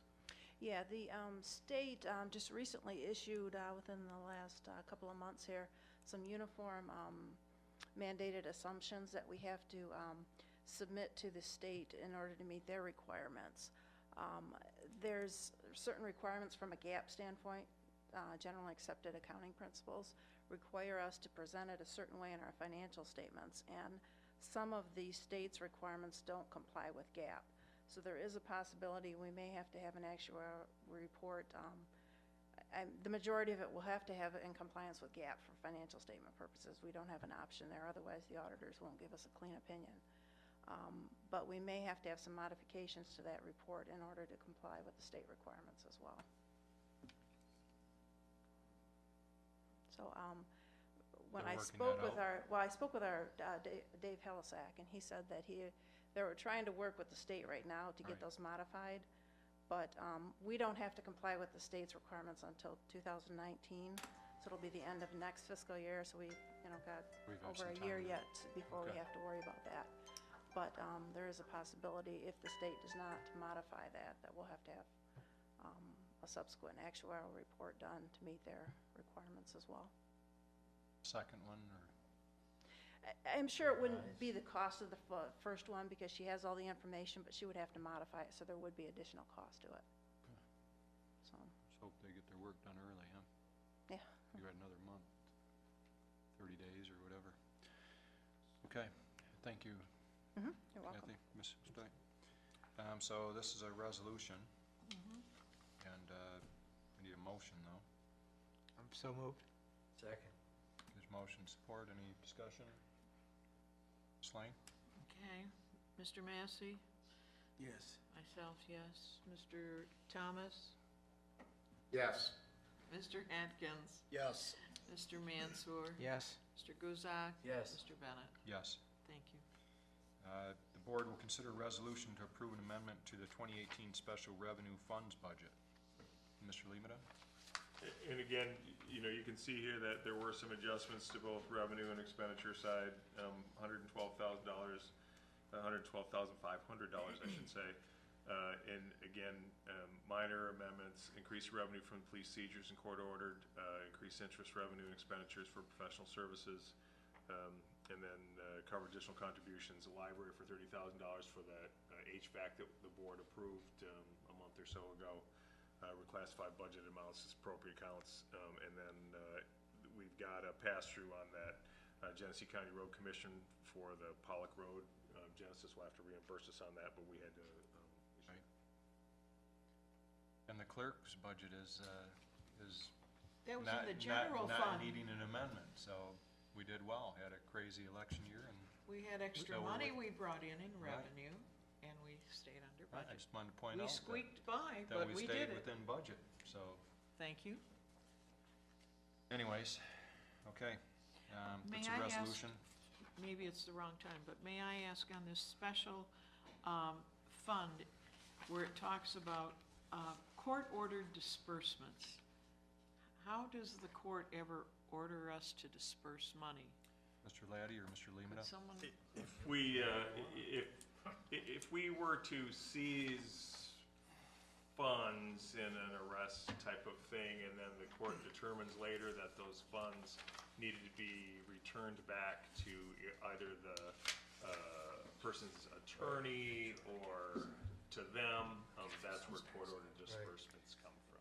Okay. We did have a large one, I think it was last month, that the court ordered us to give the funds back. Correct. So it does happen, it doesn't happen very often, but it did happen. well, I just didn't want them ordering us to give any money. If it's giving somebody something back, that's one thing, as long as we're not giving out. We have good attorneys, so I'm sure we're not gonna pay anything we don't have to. Thank you. Okay, with that, I'll entertain a motion for this resolution to approve the amendment to the 2018 special revenue. So moved. Support. Okay, there's been a motion, support. Any further discussion? Ms. Lane? Mr. Massey? Yes. Myself, yes. Mr. Thomas? Yes. Mr. Atkins? Yes. Mr. Mansour? Yes. Mr. Guzak? Yeah. Mr. Bennett? Yes. Thank you, gentlemen. Under future agenda items, just, I know one of the things we brought up at the last meeting was investment task force, and just wanted to say that I think we're moving forward on looking at lots of things, and, you know, looking at possibly, I don't know, municipal investment professional, I guess, coming in. And I mean, we can't expect every treasurer to be an expert at investing. Mr. Guzak, as we saw, has done a decent job this year, even with pulling money out for lots of unplanned projects, and still, we're getting interest on our money, so. I know Mr. Atkins, yeah, Mr. Mansour? So Supervisor Bennett, I was catching up on some reading from the Michigan Township Focus, taking financial oversight to a higher level. And so I think it's completely, appropriate for the board here to continue to look for outside professional service and support whatever's needed in order to kind of just keep current with what's going on out there, is by seeking current help. Mr. Chair, Yes. thank the treasurer for his interest in looking at a computer program that will help and to invest municipal funds. And also, there's a request, and I would like to thank the treasurer for that. He's responding to the cash flow information that he's gonna forward to PMF. I definitely appreciate that we're looking for new ways to invest and much quicker methods to get more return on our investment. Just for the public, and I know all the board members received the email that PMF said, hey, we'll take a look and at our current process, and they wanted, I think, cash flow analysis, and I don't know, there was a couple other things to work, I guess our current investments or whatever, but I think we had a good meeting. Mr. Chair, Yes. I'm gonna ask the treasurer, have you sent that out yet? No, I haven't got his information yet, so I want to talk to him to make sure when I send him the stuff, it's the correct information. Oh, do you have the phone number? Yes, I Oh, think you do. I was supposed to be getting that, so I'm sure I've probably got it now, but I was busy today investing, so I don't know, but I am gonna talk to him to make sure what we send him is what he needs. Only reason I asked, because I saw an email that we were requesting the phone number Right. Yes. Yeah, because I need to of talk the to him. individuals. Yes, okay. Well, we should be able to get them the cash flow statement and investments. Any other task force or future board agenda? Supervisor Bennett, I'd just like to wish our clerk a very merry and happy birthday. Happy birthday, Kathy. Thank you very much, everybody. Yes. Thank you, Mr. Thomas. Yeah, happy birthday. Happy birthday. After the cameras go off, we'll sing you happy birthday. Yes. I heard that the executive staff sang to the clerk today at their meeting. Yes, they did Was at that the true? very end of the meeting. Mr. Lemata? Mr. Laddie? Well, Mr. Lemata did all the heavy lifting in the singing department, And it was fabulous. but it was pretty good. I Three said it- tenors? No, I said it was a first-class miracle. Supervisor, Yes. I motion to adjourn One on last a high point, though. point. One last point is, I hope everybody can make it out on Friday after work. I assume, might have to get out a little bit early, but 5 o'clock. We've had a number of individuals put in incredible amount of time. Parks and Recreation, Superintendent Lemata, Megan Gilman, some friends of theirs, but should be a spectacular event. Going to have some horse-drawn wagons. I think we have 2 of those taking groups of people around. We have Santa. We actually, one of the things that Mr. Lemata did was put out a letter for potential sponsors, and actually we're quite overwhelmed with the first year response of sponsorships. What did it end up? $3,700 in sponsorship that really covered the cost of this promotion, this community event. Awesome. So it's, it's an event to bring people together during the winter when a lot of people, are stuck in their house and don't really have any community event to go to. I mean, we've got the Ally Challenge right during the summer, and we've got, the festivals and food trucks, what have you, but this will add something to our community, I believe. So we hope everybody can be there. I think 6 o'clock is when we flip the switch, and we'll have, I think I've heard the Grinch will be there. So We have reason to believe that the Grinch will be in Grand Blanc Township trying to steal our holiday spirit. I also have reason to believe that the Grand Blanc Township Police Department will be on hand to make sure that that doesn't happen. This is going to be a real challenge, Chief, and I just, okay. Well, I thought I heard a motion down at the Support. center table.